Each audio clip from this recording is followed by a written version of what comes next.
গতকালের যে ঘটনা ছিল, ঘটনাটা কি ঘটেছিল আসলে? সালামু আলাইকুম। ঘটনা ছিল, আমি বনানী হাট থেকে গরু কেনার জন্য আসছিলাম। ওখান থেকে গরু আমার হয়নি, গরু একটা গরু দাম করলো 5 লাখ টাকা, তোদের 6 লাখ 40 গরু হলো না।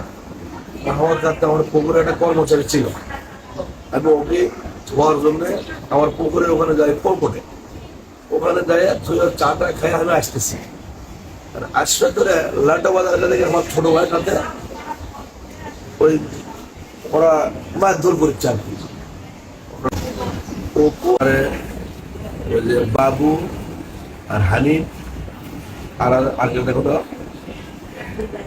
আব্দুল বাড়ি, তারপর আরো আর 5 জন আর কি, 10-15 জন আসলো। আর ওরা ভাইরা কেমন করতো, সেই লোকগুলোই আমার উপর হামলা করে। আচ্ছা, আপনার ভাইয়ের সাথে কি সম্পর্কে ঝামেলা জানেন কিছু? আমার ভাইয়ের সাথে ঝামেলা ছিল বলে ওই 5-এর টাকা নেই নাকি, বলতে টাকা পাবো, তা কোথায় আমি টাকা দিয়ে দিছি। ওনার ভাইদের বলে এটাই কেসা। তারপরে আমি যে ওটি যাত্রী মনে করে তুমি কি হচ্ছে আস্তার ধরে মারিচ্ছ, পুষ্টি আছে আমার যেমন ধরছে। আমি যখন ওই পাশে দোকান ছিল, আর এক পকেটে 3,09,000 ছিল, ওটা বাই করে দিচ্ছি। আর এক পকেটে ছিল 2.5 লাখ, ওটা দিতে পারিনি।